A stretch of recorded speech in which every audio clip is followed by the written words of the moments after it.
Kami mahasiswa UIN Imam Bonjol Padang, Fakultas Adab dan Humaniora, Prodi Sejarah Peradaban Islam. Kami di sini sedang melakukan penelitian terhadap skriptorium naskah Arab Melayu yang ada di Museum Aditya Warman.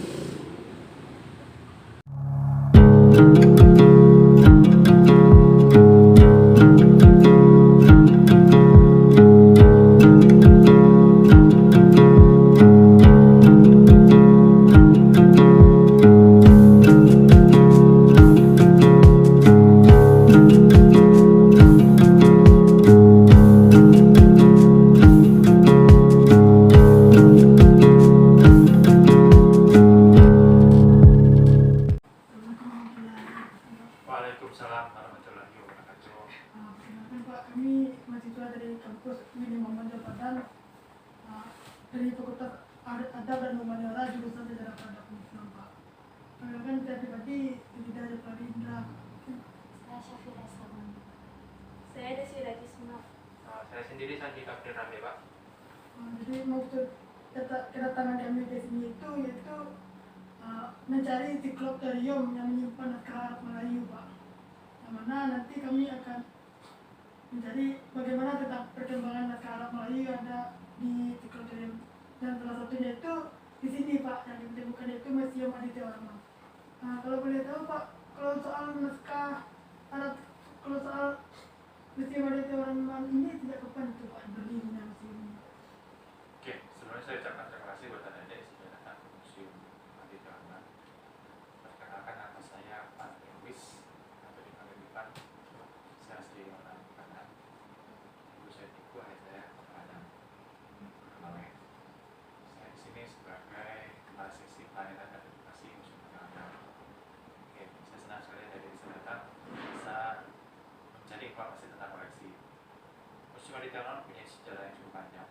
Dari tahun 1973, 1974, ide dari Pak Gubernur Harun Zain waktu itu dan pemuka lainnya menyampaikan ingin mendirikan Balai Kebudayaan Minangkabau. Ide itu diteruskan kepada Departemen Pendidikan dan Kebudayaan, sekarang kan menjadi Kementerian Pendidikan dan Kebudayaan, melalui Kanwil.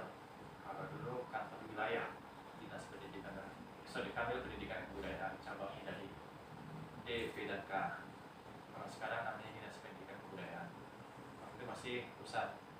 Ditampunglah oleh Kanwil, disampaikanlah kepada Dirjen Kebudayaan, dalam hal ini Direktorat Pemuseuman. Kebetulan waktu itu Dirjen Kebudayaan atau dalam hal ini Direktorat Pemuseuman sedang melakukan pekerjaan atau proyek pengadaan museum-museum di tingkat provinsi. Jadi gaya bersambut, ide ini disampaikan dengan membuat museum. Oke. Untuk lokasi kita pinjamlah lokasi Kota Padang. Jadi ini adalah lapangan tunggu yang punya Kota Padang. Di situ didirikan museum. Dimulai proyeknya sejak tahun 75 sampai 77 dan diresmikan pada tanggal 16 Maret 1977 oleh Menteri Pendidikan Kebudayaan saat itu Profesor Dr. Salim Sayed. Sejak itu kita mulai mengumpulkan koleksi dan mulai dikunjungi tahun 81 dengan mengubah namanya dari Museum Negeri Provinsi Sumatera Barat menjadi Museum Aditya Warman Sumatera Barat. Jadi itu sejarah singkat tentang Museum Aditya Warman. Saya Pak, untuk perawatan museum itu sendiri bagaimana Pak? Apakah ada perawatan rutin per tahun atau per bulan atau per minggu? Oke. Untuk perawatan itu sebenarnya ada,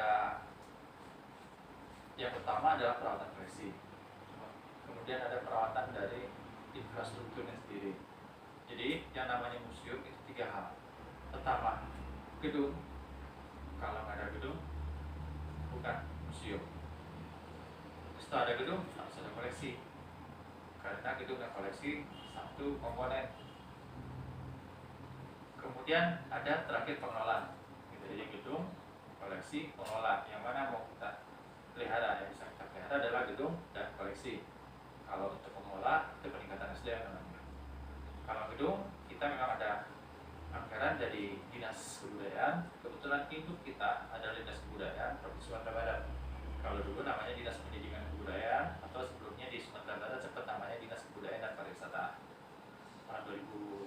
membaca masuk ke pendidikan. 2017 bisa kita berdiri sendiri. Untuk pemeliharaan gedung itu udah beberapa kali kita lakukan, baik dari dana APBN maupun APBD. Untuk pemeliharaan koleksi kita pun anggarkan tiap tahun, karena kita punya koleksi 6.200 lebih koleksi yang kita rawat. Karena tugas museum adalah menjaga kelestarian koleksi itu menjadi abadi. Itu Pak. Kalau berbicara soal itu Pak, berbicara soal naskah Arab Melayu, kalau boleh tahu bagaimana sejarahnya naskah Arab Melayu itu bisa sampai di Museum Aditya Warman ini? Oke. Sebelumnya saya ingin bercerita bahwa Museum Aditya Warman ini dikelompokkan pada 10 jenis koleksi. Oke, jadi dari 6.242 buah koleksi lebih itu kita klasifikasikan dengan koleksi geologika, koleksi biologika, jadi pakai K belakangnya, etnografi, K, kemudian ada arkeologika, ada historika, numismatik, filologi, seni, keramalogika, dan teknologi.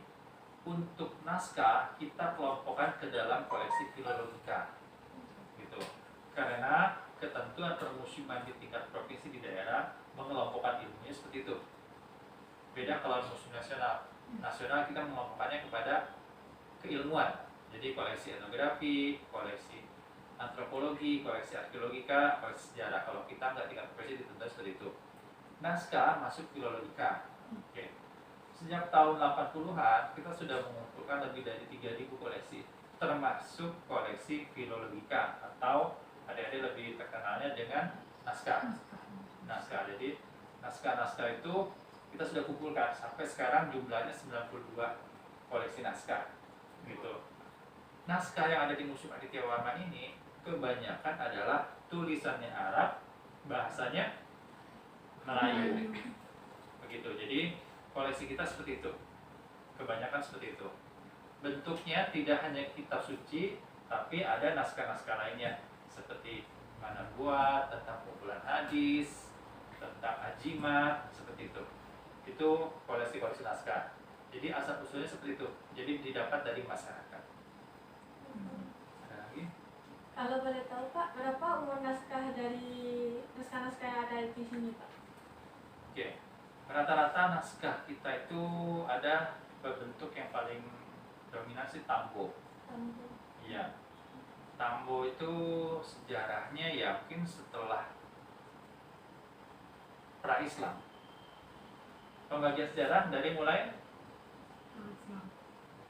jauh sebelum itu kan ada zaman purbakala, prasejarah, kemudian sejarah, kemudian Hindu-Buddha gitu kan, pra-Islam, setelah Hindu-Buddha, pra-Islam, dari situlah dikembangkan naskahnya. Sejak tahun berapa? Mungkin sekitar 1800-an sampai 1900-an. Jadi dari abad 18 sampai 19 lah, atau masuk awal abad 20. Ya, karena disitulah perkembangan bahasa dan tulisan Arab Melayu. Itu yang kita punya, walaupun kita susah mengatakan asli apa enggak gitu, karena kita hanya menerima naskah dalam bentuk tulisan Arab Melayu, dan untuk apa juga kita masukkan gitu kan, karena seperti itu yang kita terima dari masyarakat gitu. Untuk tahunnya sih kita bisa menerka dari tulisan tersebut, karena semakin kompleks tulisan itu semakin baru tulisannya. Kalau semakin sederhana itu semakin lama. Itu mungkin. Ada lagi? Jadi Pak, kalau dari pengumpulan naskah itu kan dapatnya dari masyarakat. Apa masyarakat secara sukarela memberikannya untuk museum atau gimana Pak? Enggak. Di dalam PP nomor 66 tahun 2015 itu ada beberapa cara museum untuk mendapatkan koleksi. Salah satunya koleksi naskah atau filologi. Yang pertama adalah hibah. Hibah itu dari masyarakat ke museum, hibah atau disampaikan kita. Kemudian ada titipan. Titipan itu sebenarnya udah nggak boleh lagi dalam peraturan yang baru. Karena kalau titipan itu kan nanti kita menjaga dan mengembalikan, jadi dihilangkan. Kemudian ada ganti rugi, itu yang mungkin tadi ganti rugi. Sebenarnya namanya sekarang bukan ganti rugi, ganti untung. Jadi kita istilah kasarnya sih membayar keuntungan ke masyarakat, naskahnya kita pelihara gitu. Jadi cara seperti itu. Atau bisa juga mendapatkan dari hasil ekskavasi. Ada yang ngerti ekskavasi? Bisa jelaskan Pak? Oke, ekskavasi ini istilah dari arkeologi, walaupun saya basicnya bukan arkeologi ya, saya antropologi, antropolog dari Bandung.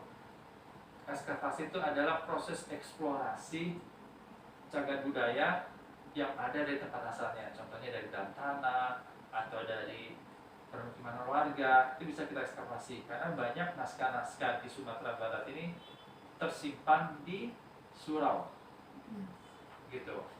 Yang itu yang kita lakukan ekskavasi, dan memang nggak susah karena mereka berharap itu adalah harta mereka yang harus mereka simpan, tapi mereka nggak tahu caranya, makanya sering ditemukan naskah-naskah itu kondisinya rusak, gitu.